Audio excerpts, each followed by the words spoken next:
નમસ્કાર દર્શક મિત્રો, આપ નિહાળી રહ્યા છો સાઈ ગ્રુપ મીડિયા હાઉસ દ્વારા સંચાલિત નવસારી લાઈવ અને ઝટપટ ન્યૂઝ. નવસારી મહાનગરપાલિકા અને નવસારી મહાનગરપાલિકાના જો આપ વતની હોય તો આ યુવકે કર્યું છે એ મુજબ દરેક જાગૃત નાગરિકે પોતાની ફરજ બજાવવી જોઈએ.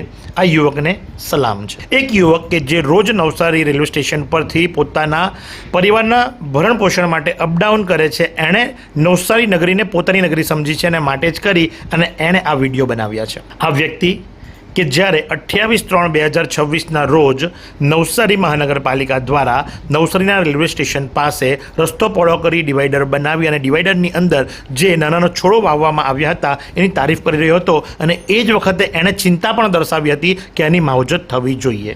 આ વિડીયો જુઓ. Navsari railway station reservation centre પાસે આ રોડનું નવીનીકરણ થયું, સરસ સુશોભન થયું છે, ડિવાઈડર બની ગયા છે, વચ્ચે ઝાડવા વાવવામાં આવ્યા છે. પણ 4 દિન કી ચાંદની જેવું પરિસ્થિતિ ન થાય ને એક ફરીથી એનું કાયમી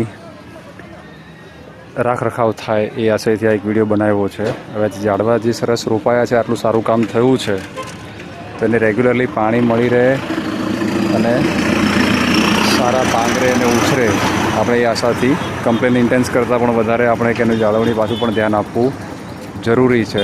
એટલે નગરપાલિકા નવસારી મ્યુનિસિપલ કોર્પોરેશનને વિનંતી કે આના માટે એક સારી વ્યवस्था कायमी થાય. धन्यवाद. फालूदा मिक्स की इतनी सारी वैरायटीज रिफ्रेश के पास है. अगर आपको भी चाहिए रिफ्रेश के फालूदा मिक्स की इतनी सारी वैरायटीज तो फिर सर्च करो, क्लिक करो, लाइफ को रिफ्रेश करो. હવે વાત કરીશું 28/5/2026 બરાબર 2 મહિના પછીથી અને આ વિડીયો જુઓ કે જેની અંદર રોપવામાં આવેલા તમામ છોડ ઉઠાવી લેવામાં આવ્યા છે, કાઢી નાખવામાં આવ્યા છે, કારણ કે પાણી અપાયું નથી, માવજત થઈ નથી અને જેને કારણે લઈ એ તમામ સુકાઈ ગયા, મરી ગયા. હવે એ વ્યક્તિ શું જણાવી રહ્યા છે ચાલો આપણે સાંભળીએ. જય હિન્દ, જય ભારત. મારું નામ હિતેન્દ્ર શાહ છે. હવે અમે ડેલી બેઝિસ પર અહીંયા સુરત અપડાઉન કરીએ જ છીએ, એટલે રોજ જ અમારા દિવસમાં એટલીસ્ટ 2 વાર તો રેલવે સ્ટેશન આવવાનું થાય જ છે. હવે પૂર્વ કમિશનર સાહેબ શ્રી આવ્યા, આપણા નવસારીના રોડનું ઘણું બધું સારું નવીનીકરણ થયું. તેમાં એક રેલવેનો રોડ પણ છે કે જે સિંગલમાં જ્યારે ડબલ ટ્રેક સારો થયો, સારો વિકાસ થયો, જેના ભાગરૂપે ડિવાઈડરમાં વૃક્ષો વાવવામાં આવેલા, પણ એનો રાખ રખાવને જાળવણી અને સમય પ્રમાણે પાણી નથી મળ્યું, જેથી કરીને એ દરેક છોડવા બધા જ સુકાઈ ગયા. હવે એ સુકાઈ ગયા દરમિયાન આપણે 2 વખત મેં મારા જાતે કોર્પોરેશનના ધ્યાનમાં લાવ્યું છે કે સાહેબ આ વસ્તુ ખોટી થઈ રહી છે, એને એક સામાન્ય ધ્યાન આપો તો સરસ લીલોતરી થશે અને અત્યારના સમય પ્રમાણે જરૂરી પણ છે. હવે આજે અમે 28 માર્ચે એક લાસ્ટમાં ધ્યાનમાં લાવેલું, એના પછીનો 2 મહિનાનો સમય ગયો, આજે 29 મે આવી ગઈ. આજે આપણે પાછળ જોઈ શકીએ છીએ કે આ ડિવાઈડરમાં આજે એક પણ એ ઝાડવા નથી, સુકાઈ ગયા એટલે કાઢવા જ પડે. હવે સ્વાભાવિક છે કે બીજા આવશે, સરવાળે ખર્ચો પણ થશે અને પરિસ્થિતિ જે છે ત્યાંની ત્યાં જ. એટલે હજુ પણ જો કોર્પોરેશન વાળા સમજી અને વ્યવસ્થિત આનો ઉપયોગ કરે તો પ્રજાના પૈસાનો પણ સારો ઉપયોગ થાય, લીલોતરી પણ સચવાય અને કાં તો કમ્યુનિકેશનનો અભાવ છે કોર્પોરેશનની અંદર, સ્ટાફની અંદર કામની વહેંચણી બરાબર નથી થતી કે શેડ્યુલ નથી ગોઠવાતા, એ ભૂલોના કારણે આજે આ બધી જાહેર સંપત્તિને નુકસાન થઈ રહ્યું છે. હવે બીજી એક સજેશન રૂપે કહીએ છીએ કે આ થઈ જ રહ્યું છે અને નવી કંઈ જો જાળવાની તૈયારી થતી હોય તો અમે પ્રજાજનો એવી માંગ કરીએ છીએ કે સપ્તપર્ણી જેવા જે વૃક્ષો આવે છે મોટા, એ મોટા વૃક્ષોની અહીંયા વાવણી કરો, જેનો છાંયડો પણ સારો આવશે, નહીં કે ખાલી પેલા ફૂલ છોડવાથી એનાથી એટલી ગ્રીનરી નહીં થશે, ફક્ત એક સુશોભન લાગશે, પણ છાંયડો વધે અને ગ્રીનરી સારી થાય એ પ્રયત્ન કરો. આ નવી બોડીથી અમને ખૂબ જ આશાઓ છે, અમે એનાથી પોઝિટિવ છીએ.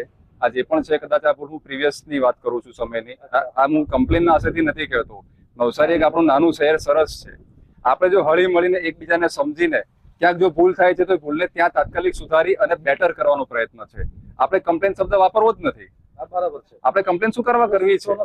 ક્યાંક હું ખોટો છું તો તમે મને સૂચન આપો, આપણે એને બેટર કરીએ. શું કરવા ખરાબ થવું જોઈએ? બેટર કરીએ, સારા સજેશન લઈએ અને આવકારીએ અને સારું કરીએ, જેમાં બધાનું હિત જળવાય. શું તમે શરીરના સાંધાના દુખાવાથી પીડાઈ રહ્યા છો કે પછી તમે કોઈ સ્પોર્ટ્સ ઇન્જરીથી પીડાઈ રહ્યા છો? લકવાની બીમારી બાદની પીડા સહન કરી રહ્યા છો? શું તમને સ્પાઇનલ પ્રોબ્લેમ છે? તો આ તમામ દુખાવાને હવે બાય બાય કરી દો, કારણ કે માસ્ટર ડિગ્રી ધરાવતા ખૂબ જ અનુભવી ફિઝિયોથેરાપિસ્ટ ડૉક્ટર અમિત પટેલ પાસે તમે આ તમામ સમસ્યાઓનું સચોટ નિદાન કરાવી ફરીથી નોર્મલ જિંદગી જીવી શકો છો. તો સરનામું નોંધી લો. Comprehensive care centre, DD street, library પાસે, અનુરાગ સારીઝની લાઇનમાં, નવસારી.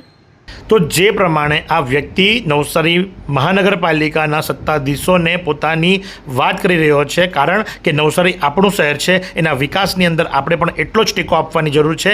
જ્યાં સાચું છે તો સહમતિ દર્શાવો, જ્યાં ખોટું છે તો વિરોધ પણ કરો, અને એ વિરોધ કરવાનો આપણો હક છે, કારણ કે આપણે વેરો ભરીએ છીએ, આપણે આપણા મતનો અધિકારનો ઉપયોગ કરી અને નેતાઓને ખુરશી ઉપર બેસાડીએ છીએ. અધિકારી જે એસી ગાડીમાં ફરે છે, એસી ચેમ્બરમાં બેસે છે, એ તમારા જ પૈસા છે, એ તમારા જ વેરાના આપવામાં આવેલા પૈસાથી જ એ લોકો આ બધી સવલતો ભોગવે છે. તો આમ જનતા શા માટે પરેશાન થાય? અને વૃક્ષો વાવવા જ જોઈએ, એનું જતન થવું જ જોઈએ, યોગ્ય રખરખાવ થવો જ જોઈએ. નહીં તો આવી જ પરિસ્થિતિ થશે કે 2 મહિનાની અંદર છોડ પાછા ઉખાડી નાખવા, અને હવે પાછા એને ખાલી તો રહેવા દેશે નહીં, એટલે રોપશે, અને એ ખર્ચો પણ આપણા જ માથે આવશે. જાગૃત બનો અને આ ભાઈની જેમ તમે પણ સવાલ ઉઠાવો. તો આ વિષય ઉપર તમારા પણ મંતવ્યો ચોક્કસથી કોમેન્ટ કરી જણાવતો, અને નિહાળતા રહો નવસારી લાઈવ અને ઝટપટ ન્યૂઝ.